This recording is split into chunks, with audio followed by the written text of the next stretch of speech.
Okay, this video is going to be a little different.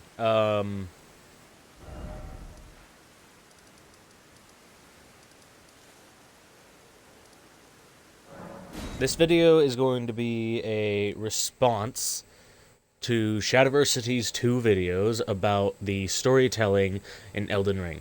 I took notes down while I watched those videos about a lot of the thoughts I had, and I put them down into a kind of like script thing. I've never done a scripted video.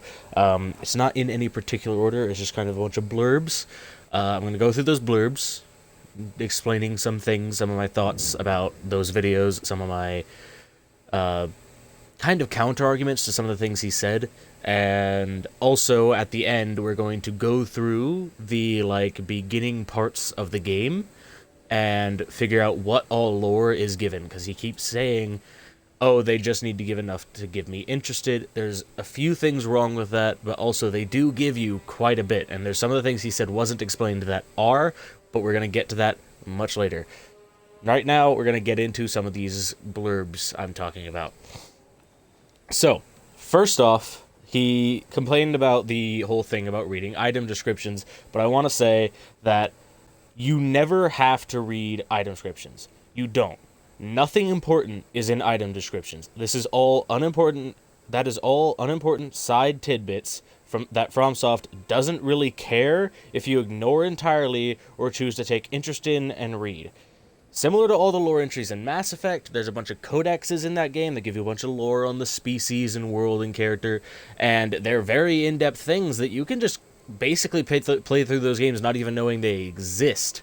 And they are voice acted. You mentioned having like all these item description entries voice acted, but there's really no point because the item descriptions are all like 2 sentences long, and some items don't even have unique descriptions. They're just the same description as, say, every other piece in the armor set, and it is just like 3-4 sentences long. It's not that much. There's really no point in adding a like voicer for that. That would just be overkill.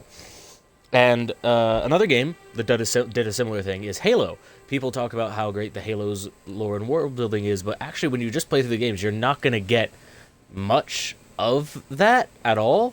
Most of that is in the, like, similarly, there's these, I guess, codexes. There's these secret things you can find throughout the games that are, like, cutscenes that give you a lot of lore and backstory and stuff. And honestly, when I was playing through those games and I didn't really know about those and only got, like, maybe 2 out of the 12 that are in each game, I didn't really know what was going on in a lot of the later games until I started watching some like Actman videos where he talked more in depth about what the heck was going on, and I was like, oh, okay, that makes sense to me now. So FromSoft is not the first game to like take that kind of approach, and Halo is a game you even talked about having good storytelling. So yeah. The next blurb is, oh yeah, the NPC markers thing.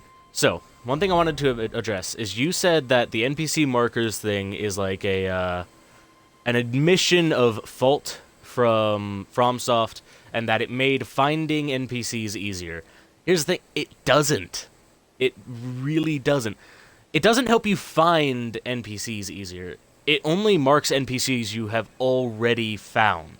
So if you haven't already found the NPC, if you don't already know where they are, their marker isn't going to be there. The only thing about this is that it helps you find them before. And I'm going to find the exact words. Teleport you to the marking. Okay, so I think the reason that wasn't there on launch and is there now is because in previous Souls-likes, the game did the same thing, but the relatively more linear design of the game and the tendency for important NPCs to teleport to your hub meant marking their location wasn't important, because they usually aren't hard to find unless they were meant to be.